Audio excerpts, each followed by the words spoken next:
तो जय हिंद प्यारे बच्चों, कैसे हैं आप लोग। उम्मीद करते हैं कि आप लोग अच्छे होंगे। आज हम लोग बायोलॉजी का सेट 1 लगाएंगे डमरू सीरीज का। ठीक, तो चलिए वीडियो को स्टार्ट करते हैं।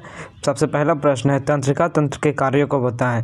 तो लिखेंगे, तंत्रिका तंत्र शरीर के सभी कार्यों को नियंत्रित और समन्वय करता है। ठीक, यह उद्दीपन के प्रति प्रतिक्रिया देती है। उद्दीपन मतलब कि कोई भी हमें जब कुछ महसूस करते हैं, सेंस करते हैं ना, जब कोई हमें मारता है तो त्वचा पे क्या होता है, चोट लगता है, तब महसूस होता है, दिमाग के पास उड़ जाता है, तो वही उसी को उद्दीपन कहते हैं। ठीक, तो उद्दीपन के प्रति प्रतिक्रिया देता है। कोई मच्छर काट रहा है तो क्या हुआ, उद्दीपन हुआ, मच्छर काट रहा है शरीर पे, तो उसके प्रति प्रतिक्रिया क्या दिमाग देता है, तंत्रिका तंत्र क्या देता है, ऑर्डर कि जाओ मच्छर को मार दो। दूसरा हाथ को देता है ऑर्डर कि जाओ उस मच्छर को कचुम्बर बना दो, तो जाके बना देता है। ठीक, तो वही हो गया कि उद्दीपन के प्रति प्रतिक्रिया देता है।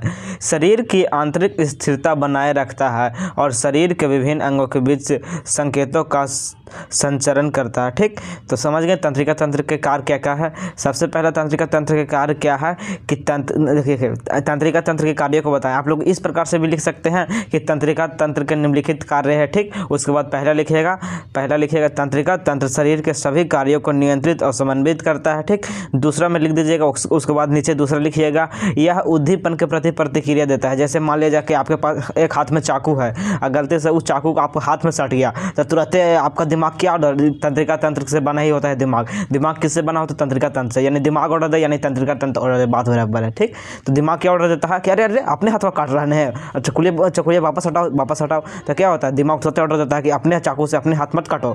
और वही जब कोई मच्छर काट रहा होता है तो तुरंत दिमाग ऑर्डर देता है, जाओ मच्छर को मार दो। अगर कोई आदमी मार रहा होता है, चूटी काट रहा होता है, तो क्या दिमाग ऑर्डर देता है कि देख कोई चूटी काट रहा है, जाकर दे तो दूताड़ी। यानी कि क्या होता है, दिमाग तुरंत प्रतिक्रिया देता है। ठीक, यह उद्दीपन के प्रति प्रतिक्रिया देता है। दूसरा कार्य होगा, तीसरा कार्य हो गया कि शरीर के आंतरिक स्थिरता बनाए रखता है और शरीर के विभिन्न अंगों के बीच संकेतों का संचारण करता है। मतलब कि शरीर अगर तंत्रिका तंत्र सही से नहीं कार्य करेगा तो आप जहाँ पाएंगे वहाँ गिर जाएंगे, लोटा चलेंगे। यानी बिना दिमाग वाला आदमी, जैसे पागल आदमी होता है ना, दारू पीला के बाद जहाँ तहाँ गिरत रहता है कादो मिट्टी में, वही जो दिमाग होता है तंत्रिका तंत्र यही होता है कि कंट्रोल करके रखता है शरीर को और स्थिरता बनाए रखता है, यानी कि शरीर को बैलेंस करके रखता है। ठीक, तो समझ गए, यही 3 कार्य लिख दीजिएगा तो आपको कितना 2 नंबर मिल जाएगा। 2 नंबर का डमरू सीरीज, पूरा डमरू सीरीज हमारा 2 नंबर का पूरा सिलेबस देखेंगे। ठीक, तो इतना लिख देंगे तो आपको 2 नंबर देने से कोई नहीं रोक सकता है। ठीक, अगर इस प्रकार से लिख दीजिएगा ना कि निम्नलिखित कार्य है, पहला लिखिएगा इस प्रकार से, दूसरा लिखिएगा इस प्रकार से, और तीसरा ऊपर नीचे करके लिख दीजिएगा ना, तो आपको और पूरा एकदम 2/2 नंबर मिलेगा, कोई नहीं रोक सकता है। ठीक, चलिए अगला प्रश्न है,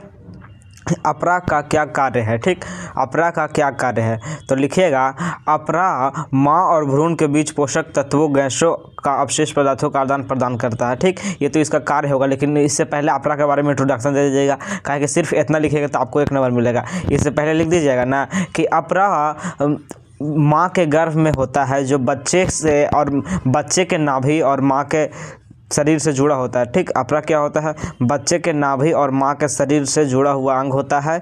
अपरा का कार्य क्या है, अपरा माँ और भ्रूण के बीच पोषक तत्वों का, गैसों का और जितना भी ऑक्सीजन, पोषक तत्व, सारा जितना भी चीज़ है ना, सभी और अपशिष्ट पदार्थ यानी मल मूत्र का आदान प्रदान करता है, सब नाभि के जरिए, नाभि में ही अपरा लगा होता है। ठीक, तो इस प्रकार से लिख दीजिएगा तो आपको टोटल 2 नंबर मिल जाएगा। 1 नंबर इसका मिल जाएगा कार्य बताने का, 1 नंबर इसके बारे में बता दीजिए कि अपरा क्या है। तो अपरा माँ और माँ के भ्रूण में होता है, जो माँ और बेटे के बीच जुड़ा होता है, बेटे के नाभि से जुड़ा होता है। ठीक, इस प्रकार से लिख दीजिएगा।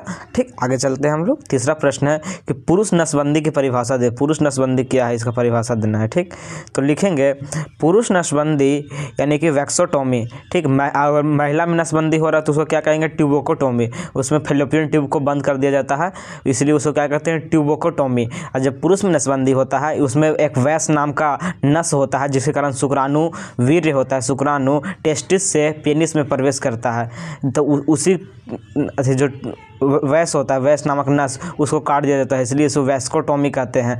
क्योंकि इसको नस को काट दिया जाता है, मैंने बंद कर दिया जाता है, तो इसको वैस्कोटोमी कहेंगे। और फैलोपियन ट्यूब को काट दिया जाता है महिलाओं में नसबंदी के दौरान, तो उसे क्या कहेंगे, ट्यूबोकोटोमी। ठीक, तो लिखेंगे वैक्सोटोमी क्या है, यानी कि पुरुष नसबंदी क्या है। यह एक शल्य प्रक्रिया है जिसमें शुक्राणु नलिका, जिसे वैस डिफरेंस कहते हैं, ठीक, शुक्राणु नलिका जो होता है उसे काट दिया जाता है या बंद कर दिया जाता है ताकि शुक्राणु वीर्य में न मिल सके, जो शुक्राणु होता है वीर्य में न मिल सके, योनि में प्रवेश न कर सके, ठीक। तो समझ गए पुरुष नसबंदी क्या है। आसान क्या होता है पुरुष नसबंदी की महिला नसबंदी, तो आसान होता है पुरुष नसबंदी, ठीक। पुरुष नसबंदी में तुरंत खाली वैक्सोटोमी काट दिया जाता है, हो जाता है, लेकिन महिला में बहुत झंझट होता है, ऑपरेशन करना पड़ता है, फिर जाकर फ्लैपियन ट्यूब को ढूंढना पड़ता है, फिर उसको बंद करना पड़ता है फ्लैपियन ट्यूब को, ठीक। तो उसको कहते हैं ट्यूबोकोटोमी। और पुरुष नसबंदी क्या होता है वैक्सोटोमी, ठीक, समझ गए। पुरुष नसबंदी की परिभाषा दें तो लिखिएगा पुरुष नसबंदी यानी कि वैक्सोटोमी एक शल्य प्रक्रिया, मतलब बहुत आसान प्रक्रिया, धीरे तुरंत हो जाता है धीरे धीरे, ठीक, जिसमें शुक्राणु नलिका को काट दिया जाता है। जो शुक्राणु नलिका होता है वैस डिफरेंस, ठीक, वैस डिफरेंस नाम का शुक्राणु का नलिका होता है। जैसे मान लीजिए कि ये हमारे पास पहला टेस्टिस, ये हो गया दूसरा टेस्टिस, ये दोनों ऊपर जाकर जोड़ा होता है पेनिस से, ठीक, इस प्रकार से पेनिस होता है। तो ये जो नसवा है ना इसी को बंद कर दिया जाता है, ठीक। तो यहाँ पे वीर्य तो बनता है लेकिन स्पर्म बनता है, लेकिन जाकर वीर्य से नहीं मिल पाता है और जाके योनि में नहीं प्रवेश हो पाता है, ठीक। तो इसको क्या कहेंगे पुरुष नसबंदी। महिला नसबंदी में क्या होता है कि मान लीजिए कि हमारे पास फैलोपियन ट्यूब होता है महिलाओं का, ठीक, इस प्रकार से यहाँ पे हो गया, ठीक। इस प्रकार से ही महिला में कुछ होता है संरचना, आंतरिक संरचना योनि का, ठीक। तो देखिए तो यहाँ पे जो यहाँ पे अथी होता है ट्यूब, फैलोपियन ट्यूब, उसको काट दिया जाता है यानी बंद कर दिया जाता है। तो यहाँ पे अंडाणु का निर्माण तो होता है लेकिन वो नहीं जा पाता है आगे, ठीक। तो इसको क्या कहेंगे ट्यूबोकोटोमी कहेंगे, ठीक। इसको महिला नसबंदी, तो महिला नसबंदी में भी कुछ इसी प्रकार से होता है कि फैलोपियन ट्यूब को बंद कर दिया जाता है, पुरुष नसबंदी में शुक्राणु नलिका को बंद कर दिया जाता है, याद रखिएगा, ठीक। चलिए अगला प्रश्न है कि स्वपोषी और परपोषी पोषण में क्या अंतर है, ठीक। तो स्वपोषी पोषण मतलब होता है जिसमें जीव अपना भोजन स्वयं प्रकाश संश्लेषण के माध्यम से बनाते हैं। जैसे उदाहरण के लिए हरे पेड़ पौधे, और होता है कुछ शैवाल, कुछ प्रोकैरियोटिक, कुछ शैवाल भी होता है जो समुद्र में पाया जाता है, वो भी क्या करता है खुद से अपना स्वपोषी होता है, ठीक। मेन रूप से हरे पौधे हम लोग जानते हैं। स्वपोषी पोषण और परपोषी पोषण में अंतर लिखना है, तो पहला लिखेगा स्वपोषी, इसमें जीव अपना भोजन स्वयं प्रकाश संश्लेषण के माध्यम से बनाते हैं जैसे हरे पौधे, ठीक। दूसरा हो गया परपोषी। परपोषी क्या होता है जिसमें जीव अपना भोजन दूसरों पर निर्भर होकर प्राप्त करते हैं, जैसे जानवर हो गया, हम लोग जानवर, मनुष्य भी क्या एक जानवर है जो दूसरे से पेड़ पौधों के फल खाते हैं या फिर दूसरे जानवर को मार के खाते हैं, जैसे मुर्गा हो गया, बत्तख यानी बकरा जो भी होता है लोग खाते हैं, खस्सी उसी, वो सब क्या हो गया हम लोग परपोषी का उदाहरण हो गया, यानी कि दूसरों को मार के खा रहा है या फिर पत्ता तोड़ के खा रहा है, पेड़ पौधों को फल खा रहा है, ये सब क्या हो गया परपोषी। लेकिन जो प्रकाश संश्लेषण कर रहा है वो स्वपोषी हो गया, ठीक। तो इसका 1 नंबर और इसका 1 नंबर, टोटल आपको कितना मिलेगा 2 नंबर, कोई नहीं रोक सकता है, ठीक। चलिए अगला प्रश्न है आयोडीन की कमी से होने वाली बीमारियों का संक्षिप्त वर्णन करें, ठीक। आयोडीन की कमी से कौन कौन सी बीमारी होता है उसका संक्षिप्त वर्णन करना है। तो लिखेंगे आयोडीन की कमी से घेंघा रोग होता है जिसमें गर्दन में थायराइड ग्रंथि की सूजन हो जाती है, ठीक। आयोडीन की कमी से होने वाली बीमारियों का संक्षिप्त वर्णन करना है। तो लिखिएगा आयोडीन की कमी से निम्नलिखित बीमारियाँ होती है। सबसे पहला क्या हो गया कि आयोडीन की कमी से घेंघा रोग होता है जिसमें गर्दन में जो थायराइड ग्रंथि होता है जहाँ से आवाज़ निकलता है, थायराइड ग्रंथि में सूजन हो जाता है, ठीक। दूसरा क्या होता है आयोडीन की कमी से बच्चों में विकास संबंधित समस्याएं होती है और वयस्कों में हाइपोथायराइडिज्म का कारण बन सकता है, ठीक। तो क्या होता है विकास, बच्चे का सही से विकास नहीं हो पाता है, ये जो आयोडीन की कमी रहता है तो बच्चे का सही से विकास नहीं हो पाता है, उसका मेंटल लेवल होता है ना ज़्यादा मैच्योर नहीं हो पाता है, ठीक। तो समझ गए आयोडीन की कमी से सबसे पहला थायराइड ग्रंथि सूज जाएगा, दूसरा आयोडीन की कमी से घेंघा रोग होगा, तीसरा बच्चे का विकास सही से नहीं हो पाता है, उसका मेंटल लेवल थोड़ा डाउन रहता है, ठीक। विकास संबंधित समस्याएं होती है और जो वयस्क जो 18 से ज़्यादा की उम्र के व्यक्ति होते हैं उनमें हाइपोथायराइडिज्म का कारण बन सकता है आयोडीन की कमी, ठीक। तो उम्मीद करते हैं आप समझ गए होंगे, इतना लिख दीजिएगा। आप पहला लिख दीजिएगा, दूसरा लिख दीजिएगा जिसमें गर्दन थायराइड ग्रंथि होती है, दूसरा हो गया, तीसरा हो गया हाइपोथायराइडिज्म विकास संबंधी, इस प्रकार से 3 को लिख दीजिएगा तो आपको कितना 2 नंबर तुरंत मिल जाएगा, ठीक। कोई नहीं रोक सकता है इसको, इस प्रकार से लिखिएगा तो अच्छा है, लेकिन इससे और अच्छा से लिखिएगा कि इस प्रकार से यहाँ लिख दीजिएगा कि आयोडीन की कमी से निम्नलिखित बीमारी होते हैं, फिर लिखिएगा नीचे पहला, फिर लिखिएगा दूसरा, फिर लिखिएगा तीसरा, ठीक। इस प्रकार से लिख दीजिएगा तो और अच्छा रहेगा। चलिए अगला प्रश्न है आहार श्रृंखला क्या है इसका उदाहरण दे, ठीक। तो लिखिएगा आहार श्रृंखला एक पारिस्थितिक तंत्र में ऊर्जा के विभिन्न जीवों के बीच संरचना को बताती है, संचरण को बताती है, ठीक। आहार श्रृंखला मतलब क्या होता है कि पारिस्थितिक तंत्र में ऊर्जा के विभिन्न जीवों के बीच कैसा संचरण होता है। जैसे उदाहरण के लिए घास क्या करता है, प्रकाश संश्लेषण से स्वयं भोजन बनाता है। इसको कौन खाता है, टिड्डा खाता है। टिड्डा को कौन खाता है, मेढक खाता है। ठीक, मेढक को सांप खाता है, सांप को बाज खाता है। ठीक, और बाज फिर क्या होता है, मर जाता है तो इसको अवशिष्ट पदार्थ खा लेता है।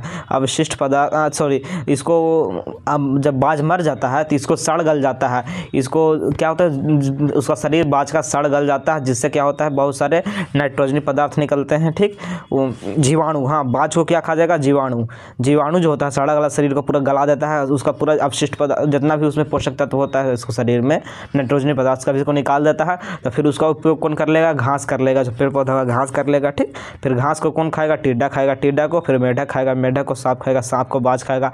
बाज को मरने के बाद उसका शरीर का सारा नाइट्रोजनी पदार्थ कौन ले लेगा, जीवाणु ले लेगा। जीवाणु किसके लिए लाभदायक होता है, घास के लिए। फिर घास किसका, टिड्डा। इस प्रकार से चलता रहेगा। ठीक, तो हो गया आहार श्रृंखला क्या है, इसका उदाहरण दे। आहार श्रृंखला का परिभाषा का 1 नंबर मिलेगा, उदाहरण का 1 नंबर। ठीक, टोटल कितना मिलेगा, 2 नंबर, कोई नहीं रोक सकता। ठीक, अब क्या हो गया है ना कि आप जो बीपीएससी में नए टीचर के भर्ती होते हैं वो लोग कॉपी जांचते हैं तो लोग सटीक आंसर देखते हैं। पहले के ज़माना में क्या होता था कि ढेर सारा, अगर ये प्रश्न 2 नंबर का है तो इसमें 50 वर्ड 60 वर्ड लिखिए। अब उतना नहीं, अब सटीक आंसर जरूरी रहता है। भले ही आप एक ही लाइन में आंसर दीजिए लेकिन सटीक आंसर दीजिएगा। ठीक, तो जैसे सटीक परिभाषा हो गया, इसका 1 नंबर मिलेगा, 1 नंबर उदाहरण का मिलेगा। ठीक, टोटल 2 नंबर मिल जाएगा। चलिए 16 प्रश्न हम लोगों को देखना है। अगला प्रश्न है, स्वाद कलिकाएँ क्या है। ठीक, स्वाद कलिकाएँ क्या है, स्वाद कलिकाएँ क्या है। तो लिखेंगे स्वाद कलिकाएँ यानी कि टेस्ट ट्यूब जीभ पर उपस्थित संवेदी अंग है जो स्वाद का पता लगाने में मदद करती है। ये मीठा, खट्टा, नमकीन, कड़वा और उमामी जैसे स्वादों को पहचानती है। एक बात याद रखिएगा, जो तीखा होता है ना, तीखा कोई स्वाद नहीं है। ठीक, तीखा कोई स्वाद नहीं है। आप लोग कहते हैं ना मिर्ची तीखा, तो तीखा कोई स्वाद एक्चुअल में है ही नहीं। तो आप लोग जीभ का संरचना देखिएगा, गूगल पे भी सर्च कर लीजिएगा, जीभ का आप लोग संरचना देखेंगे जिस प्रकार से जीभ का होता है उसमें आपको दिखा देगा खट्टा का कहाँ है, मीठा का कहाँ है, खट्टा, मीठा, नमकीन, कड़वा, उमामी सब का बता देगा, लेकिन तीखा नहीं बताएगा। ठीक, क्योंकि तीखा कोई स्वाद ही नहीं होता है। समझ गए स्वाद कलिकाएँ क्या है, यानी कि टेस्ट ट्यूब। स्वाद कलिकाएँ जीभ पर उपस्थित संवेदी होता है, जो छोटा छोटा जीभ पे उपस्थित होता है ना कलिकाएँ, उसे कहते हैं स्वाद कलिकाएँ। ठीक, जो स्वाद पता लगाने में मदद करती है। चूँकि स्वाद कलिकाएँ हैं तो क्या पता लगाने में मदद करेगा, स्वाद ही पता लगाने में मदद करेगा। ये मीठा, खट्टा, नमकीन, कड़वा जैसे स्वाद को पहचानती है। ठीक, चलिए अगला प्रश्न है, हीमोग्लोबिन का महत्व क्या है। ठीक, 8 नंबर प्रश्न, हीमोग्लोबिन का महत्व क्या है। तो लिखेंगे हीमोग्लोबिन एक प्रोटीन है जो रक्त में उपस्थित होता है और ऑक्सीजन को फेफड़े से शरीर की विभिन्न अंगों तक पहुंचाने में कार्य करता है। ऑक्सीजन के कारण ही जो हमारा हीमोग्लोबिन के कारण ही ऑक्सीजन पूरे शरीर में फैलता है। आप लोग श्वसन तंत्र में पढ़े होंगे कि हीमोग्लोबिन फेफड़ा में आता है, ऑक्सीजन को लेता है और फिर जाके शरीर के सभी कोशिका तक पहुंचाता है, फिर कोशिका से कार्बन डाइऑक्साइड लेके फेफड़ा को देता है। ये सब हीमोग्लोबिन ही करता है। और फिर क्या होता है, रक्त का लाल रंग भी हीमोग्लोबिन प्रदान करता है। आपको पता होगा रक्त का लाल रंग क्यों होता है, हीमोग्लोबिन के कारण। ठीक, तो हीमोग्लोबिन का क्या है, काफ़ी ज़्यादा महत्व है। हीमोग्लोबिन एक प्रोटीन है जो रक्त में उपस्थित होता है और ऑक्सीजन को फेफड़े से पूरे शरीर तक पहुंचाने में मदद करता है, यानी पहुंचाने का कार्य करता है और रक्त को लाल रंग भी प्रदान करता है। ठीक, तो लिख दीजिएगा तो आपको 2 नंबर मिल जाएगा। ठीक, हीमोग्लोबिन का बहुत ज़्यादा महत्व है हमारे शरीर में। अगर हीमोग्लोबिन की मात्रा कम जाता है तो चक्कर आने लगता है इंसान को, पूरे शरीर में ऑक्सीजन नहीं पहुँच पाता जिससे ऊर्जा नहीं मिल पाता है और चक्कर आने लगता है। ठीक, हीमोग्लोबिन की कमी के कारण, इसलिए हीमोग्लोबिन काफ़ी ज़्यादा महत्वपूर्ण है। चलिए आगे अगला प्रश्न है 9 नंबर कि अमाशय में पाचक रस की क्या भूमिका है। ठीक, अमाशय में पाचक रस कौन होता है, HCl हाइड्रोक्लोरिक एसिड होता है। ठीक, इसका अमाशय में क्या भूमिका है। तो लिखेंगे अमाशय में पाचक रस जैसे हाइड्रोक्लोरिक एसिड और पेप्सिन एंजाइम। पाचक रस में हाइड्रोक्लोरिक एसिड भी आ जाएगा और पेप्सिन एंजाइम भी आ जाएगा जो कि पेट में होता है अमाशय में। अमाशय का संरचना आप लोग देखते हो कुछ इस प्रकार से होता है अमाशय। यहाँ पे इसका इस प्रकार से लीवर हो जाता है। ठीक, यहाँ से ऊपर से नली आता है, ईंधन नली चला जाता है। ठीक, तो अमाशय इसको कहते हैं अमाशय। ठीक, याद रखिएगा इसमें HCl हाइड्रोक्लोरिक एसिड और पेप्सिन नामक एंजाइम स्रावित होता है जिसे हम पाचक रस कहते हैं, अमाशय का पाचक रस। ठीक, तो लिखेंगे अमाशय में पाचक रस जैसे हाइड्रोक्लोरिक एसिड और पेप्सिन एंजाइम भोजन को तोड़ने में मदद करता है। जो पेप्सिन होता है प्रोटीन को तोड़ने में मदद करता है और यह प्रोटीन को छोटे छोटे अणुओं में बदलकर हानिकारक सूक्ष्म जीवों को नष्ट करने में सहायक होता है। ठीक। जो एसिड होता है हाइड्रोक्लोरिक एसिड, वो प्रोटीन को तोड़ने में भी मदद करता है, प्रोटीन के छोटे छोटे टुकड़ों में तोड़ने में मदद करता है। और जो सूक्ष्म जीव होता है, छोटा मोटा बैक्टीरिया जो होता है, उसे मारने का काम कौन करता है? HCl हाइड्रोक्लोरिक एसिड करता है। आप लोग बचपन में सोचते होंगे कि तरबूजा खाते हैं, तारबूज, तो उसके साथ हम लोग बिया भी खा जाते हैं। तारबूज का बिया जो होता है ना, बीज, उसको भी हम लोग निगल जाते हैं। तो अंदर जो होता है ना हाइड्रोक्लोरिक एसिड, उसको गला देता है, ठीक। इसी कारण हमारे पेट में तरबूजा नहीं उग पाता है। क्यों? क्योंकि हाइड्रोक्लोरिक एसिड उसको गला देता है और पेप्सिन नामक एंजाइम होता है, उसको पचा देता है। प्रोटीन अगर उसमें रहेगा तो पचा देगा, जितना ही प्रोटीन रहता है ना, उसको पेप्सिन पचा देता है। और पेप्सिन को, प्रोटीन को पचाने में मदद कौन करता है? हाइड्रोक्लोरिक एसिडवा करता है, ठीक। HCl जो है ना, हाइड्रोक्लोरिक एसिडवा यही करता है मदद। चलिए इतना लिख दीजिएगा तो आपको 2 नंबर आराम से मिल जाएगा, ठीक। कि अमाशय में पाचक रस की क्या भूमिका है, तो लिखिएगा अमाशय में पाचक रस की काफ़ी महत्वपूर्ण भूमिका है, क्योंकि भोजन को तोड़ने में मदद करता है। जो पाचक रस होता है हाइड्रोक्लोरिक एसिड और पेप्सिन, ठीक। हाइड्रोक्लोरिक एसिड और पेप्सिन भोजन को तोड़ने में मदद करता है और प्रोटीन को छोटे छोटे अणुओं में बदलने में मदद करता है, ठीक। और हानिकारक सूक्ष्म जीवों को नष्ट भी करता है। इतना लिख दीजिएगा, आपको 2 नंबर मिल जाएगा। अगला प्रश्न है कि मछली, केंचुआ, मच्छर और मनुष्य का श्वसन अंगों का नाम लिखे। कितना महत्वपूर्ण हम बता नहीं सकते, बहुत ज़्यादा महत्वपूर्ण है। अगर इतना लिख दीजिएगा, मतलब इसको बहुत बार पूछा गया, 2025 में पूछा जाएगा, इतना कम फॉर्म में लगता है, ठीक। बहुत ही महत्वपूर्ण है। 10 नंबर प्रश्न कि मछली, केंचुआ, मच्छर और मनुष्य के श्वसन अंगों का नाम लिखना है। तो मछली जो होता है गिल्स से सांस लेता है, गलफड़ा से। आप लोग मछली को देखते होंगे, इस प्रकार से मछली होता है। हम थोड़ा चित्र बनाने का प्रयास करते हैं मछली का। यहाँ पे मुंह दे देते हैं, या इसका आँखियाँ हो गया, आँख, ठीक। इस प्रकार से तो इसका आँखिया के पास इधर गलफड़ा होता है, ठीक। दोनों गलफड़ा होता है इसका, जिससे क्या सांस लेता है, ठीक। तो मछली किससे सांस लेता है? गलफड़ा या गिल्स या गलफड़ा, ठीक। केंचुआ किससे सांस लेता है? त्वचा से, केंचुआ त्वचा से। मच्छर किससे सांस लेता है? ट्रैकिया से, ठीक। श्वसन नलिका जिसे ट्रैकिया कहते हैं। और जो तिलचट्टा भी होता है उसे, वो भी ट्रैकिया से सांस लेता है। और इसमें 10 जोड़े श्वास रंध्र पाया जाता है, याद रखिएगा। श्वास रंध्र यानी कि ट्रैकिया। और मनुष्य फेफड़ा से सांस लेता है, ठीक। समझ गए? पहला क्या था? मछली लेगा गिल से, दूसरा था केंचुआ लेगा त्वचा से, तीसरा मच्छर लेगा ट्रैकिया से, फिर मनुष्य लेगा फेफड़ा से, ठीक। उम्मीद करते हैं लिख दीजिएगा। इतने में आपको 2 नंबर आराम से मिल जाएगा, क्योंकि इतना ही पूछा था। चलिए अगला प्रश्न है, मनुष्य में रक्त के दोहरी परिसंचरण का क्या मतलब है? मनुष्य में रक्त का दोहरा परिसंचरण क्या है? तो लिखिएगा मनुष्य में रक्त 2 बार हृदय से होकर गुजरता है, जिसे को मनुष्य में रक्त का दोहरा परिसंचरण करता है। पहला में क्या होता है? ऑक्सीजन रहित रक्त, यानी कि जिसमें ऑक्सीजन नहीं होता है, कार्बन डाइऑक्साइड जिसमें होता है। ऑक्सीजन रहित, जिसमें ऑक्सीजन मिला होता है। फेफड़ा में ऑक्सीजन ग्रहण करने के लिए जाता है, ठीक। जिसे फुफ्फुसीय परिसंचरण कहते हैं।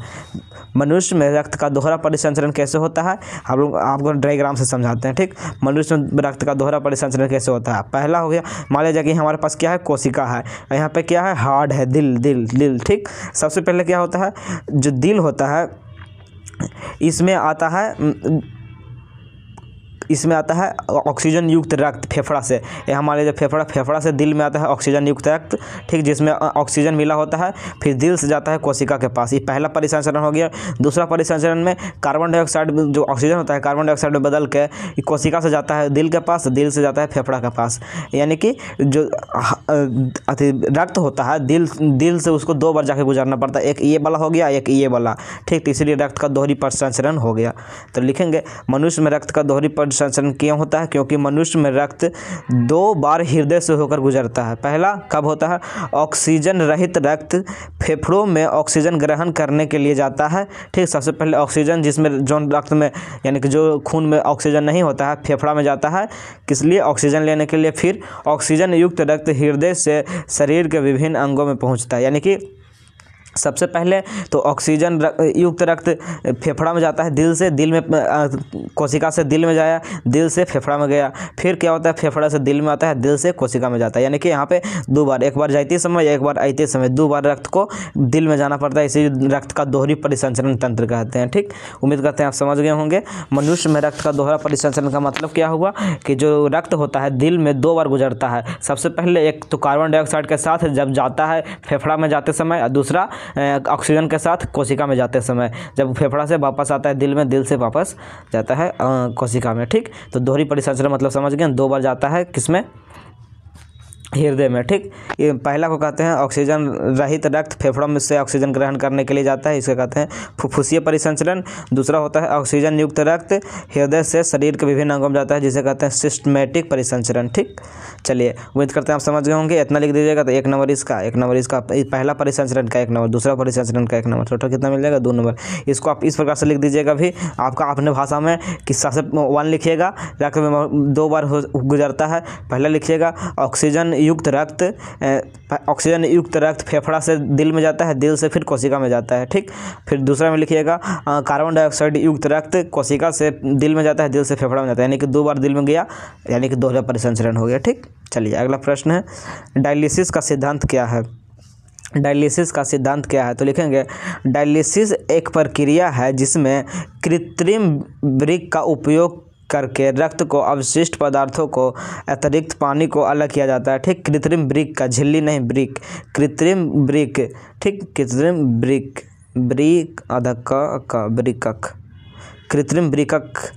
कृत्रिम वृक्क का उपयोग करके रक्त को अवशिष्ट पदार्थों को और अतिरिक्त पानी को अलग किया जाता है, ठीक। डायलिसिस में क्या होता है, कृत्रिम वृक्क डायलिसिस कहते हैं, जिसमें झिल्ली होता है, झिल्ली ही सही होगा, ठीक। उसमें झिल्ली होता है साफ करने के लिए।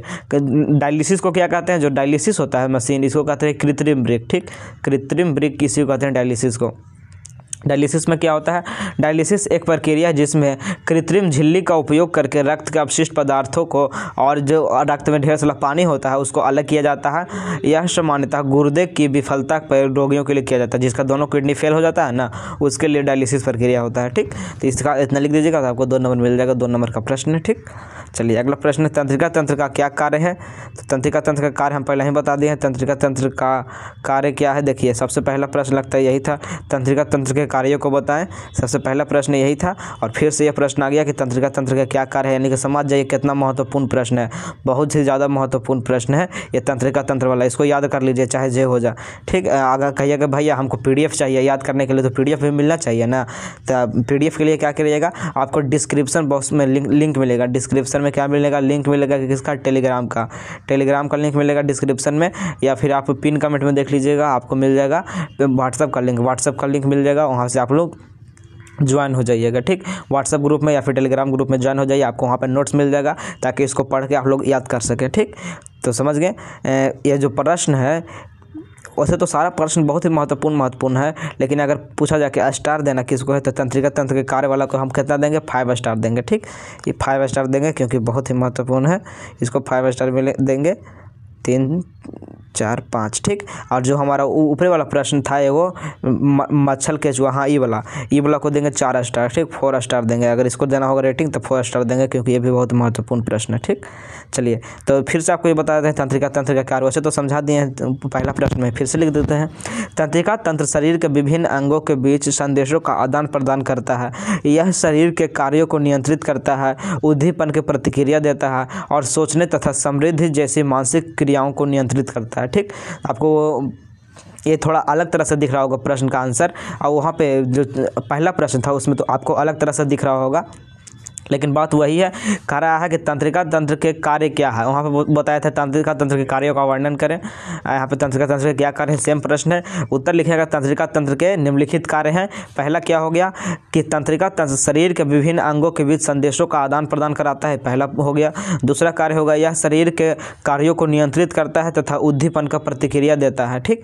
तीसरा कार्य हो गया सोचने और समझने की शक्ति या मानसिक प्रतिक्रियाओं को नियंत्रित करता है। चौथा कार्य क्या हो गया, शरीर का संतुलन बनाए रखता है, ठीक। इस प्रकार से लिख दीजिए 3-4 कार्य, आपको 2 नंबर मिल जाएगा, कोई नहीं रोक सकता है, ठीक। 2 नंबर कोई नहीं रोक सकता है।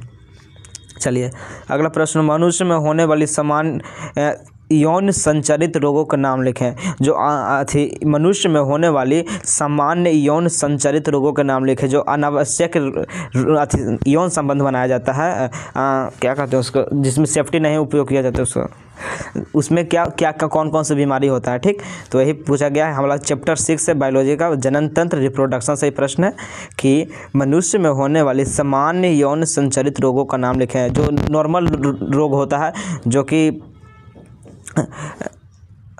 यौन संचरण के समय उत्पन्न होता है, नॉर्मल रोग। ठीक, तो इसका पहला हो गया सिफिलिस होता है, दूसरा होता है गोनोरिया, तीसरा होता है HIV एड्स। ठीक, एड्स सबसे ज़्यादा तो एड्स का केस देखा जाता है। ठीक, अनैतिक यौन संबंध बनाने से, इस प्रश्न को ऐसे ही पूछा जा सकता है, अनैतिक यौन संबंध बनाने से कौन कौन सी बीमारी होता है। सबसे पहला हो गया सिफिलिस होता है, दूसरा होता है गोनोरिया, तीसरा हो गया HIV का वायरस यानी कि एड्स। ठीक, एड्स HIV का वायरस उत्पन्न होता है अनैतिक यौन संबंध बनाने से। ठीक, तो इसका नियंत्रण कैसे किया जा सकता है, इसका ये प्रश्न उल्टा बनता है कि अनैतिक यौन संबंध से नियंत्रण कैसे करें। ठीक, तो इसका नियंत्रण करने के लिए सबसे पहला उपाय होता है कि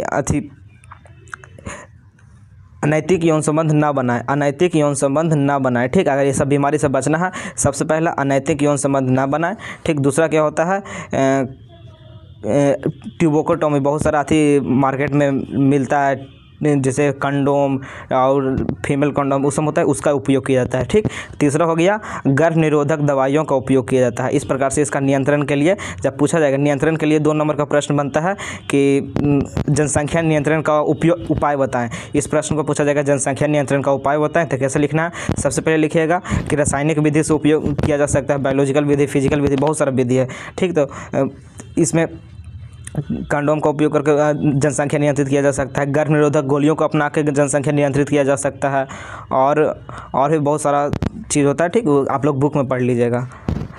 मनुष्य में होने वाली यौन संचालित अभी रोगों का नाम लिखना, आगे ये प्रश्न आएगा। अभी हम लोगों को कितना टोटल बायोलॉजी में भी हम लोगों को टोटल कितना 80 प्रश्न देखना, टोटल 80 प्रश्न देखना। 80 में से अभी तो यही आया है, अभी बहुत सारा प्रश्न आएगा 2 नंबर का। ठीक, तो मनुष्य में होने वाले समान यौन संचालित रोगों का नाम लिखिएगा। तो ये 3 बहुत ही महत्वपूर्ण रोग है, बहुत फेमस है, याद रखिएगा। ठीक, सिफिलिस, गोनोरिया और एड्स, सिफिलिस, गोनोरिया और एड्स, इसलिए कभी भी अनैतिक यौन संबंध नहीं बनाना चाहिए। ठीक, यदि बनाना चाहिए तो फिर उसमें सेफ्टी का यूज करना चाहिए। ठीक, चलिए अगला प्रश्न, अगला है 15 नंबर प्रश्न कि समजात और सदृश अंगों से आप क्या समझते हैं। समजात और सदृश अंगों से आप क्या समझते हैं, तो लिखेंगे समजात अंग जिसे कहते हैं होमोलोगस ऑर्गन्स, ये संरचना में समान होते हैं लेकिन कार्य अलग अलग होता है। जिनका संरचना समान होता है और कार्य अलग अलग होता है उसे समजात अंग कहते हैं। समजात मतलब समझिए जिसका जाति सेम है, भले ही जाति सेम है लेकिन दोनों कार्य एक दूसरे के विपरीत करते हैं, अलग अलग कार्य अलग अलग करते हैं। जाति तो सेम है, एक ही जगह से पैदा हुए हैं, एक ही जाति है, लेकिन दोनों एक दूसरे से नफरत करते हैं, दोनों अलग अलग कार्य करते हैं। इसको पसंद है मारकाट, इसको शांति पसंद है, यानी कि ऐसे समझे ना, जाति सेम है लेकिन अलग अलग कार्य करता है। समजात मतलब जिसका जाति सेम हो कार्य अलग अलग, समजात यानी कि जाति सेम और कार्य अलग अलग। जाति कब सेम होगा, जब इनकी संरचना समान होगा, यानी कि एक ही जगह से उत्पन्न होता है, इनकी संरचना समान होती है और कार्य अलग अलग होते हैं, उसे समजात अंग कहते हैं। जैसे मानव का हाथ और पंछी का पंख, जो पक्षी होता है उसका पंख और मानव का हाथ सेम उसका दोनों का संरचना सेम होता है, लेकिन पक्षी का पंख उड़ने के लिए काम आता है, मानव का हाथ बाकी खाना वाना बहुत सारा प्रयोग के लिए आता है। ठीक, दूसरा हो गया सदृश अंग क्या है, तो लिखेगा सदृश अंग यानी कि क्या होता है, अंग्रेजी में इसको कहते हैं एनालोगस ऑर्गन्स। ठीक, तो ये संरचनाएं में अलग अलग होते हैं, इनका संरचना तो अलग अलग होता है लेकिन कार्य समान होता है। जैसे पक्षी का पंख और कीट का पंख, जो पक्षी का पंख होता है उसका संरचना तो मनुष्य के हाथ जैसा होता है लेकिन उड़ने का काम करता है, और कीट का पंख का संरचना मनुष्य के हाथ जैसा नहीं होता है, यानी कि पक्षी के पंख जैसा नहीं होता है, लेकिन दोनों का काम क्या है, उड़ना। ठीक, तो जिसका काम सेम हो, संरचना अलग अलग हो, उसे सदृश अंग कहेंगे, और जिसका जाति सेम हो यानी कि संरचना सेम हो और कार्य अलग अलग हो उसे क्या कहेंगे, समजात अंग। ठीक, समजात अंग का उदाहरण क्या हो जाएगा, मानव का हाथ और पक्षी का पंख, और सदृश अंग का उदाहरण हो जाएगा जिसका कार्य सेम हो।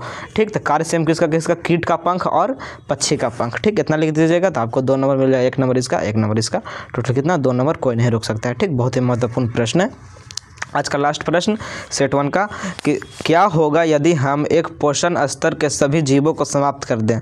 क्या होगा यदि हम एक पोषण स्तर के सभी जीवों को समाप्त कर दें, तो लिखेंगे यदि एक पोषण स्तर के सभी जीव समाप्त हो जाते हैं तो खाद्य श्रृंखला टूट जाएगी। जैसे खाद्य श्रृंखला मतलब क्या हो गया, जैसे पहले क्या होता है, घास को कौन खाता है, घास को खाता है पतिंगा, जैसे टिड्डा कहते हैं। ठीक, पतिंगा खाता है टिड्डा, इसको कौन खाता है, इसको खाता है मेढक खाता है, मेढक को कौन खाएगा, सांप खाएगा, सांप को कौन खाता है, इस प्रकार से चक्र चलता है। बाज खाता है, बाज फिर अपशिष्ट पदार्थ बनता है, घास खाता है उसको। ठीक, मतलब बाज को नहीं खाता लेकिन उससे जो नाइट्रोजनी पदार्थ निकलता है मरने के बाद उसे घास उपयोग करता है। ठीक, तो जो खाद्य श्रृंखला में कह रहा है कि हम एक पोषण स्तर के सभी जीव ही समाप्त कर दें, यानी कि या तो पूरा घास ही समाप्त कर दें, दुनिया में एक भी प्रकाश संश्लेषण करने के लिए घास नहीं बचा देंगे, फिर भी पूरा पोषण स्तर टूट जाएगा, पारिस्थितिक तंत्र क्या हो जाएगा, असंतुलित हो जाएगा। या तो जितना भी पतिंगा है, जितना भी घास खाए वाला जीव है उसको मार दें, जैसे खरगोश हो गया, पतिंगा हो गया, गाय भैंस हो गया,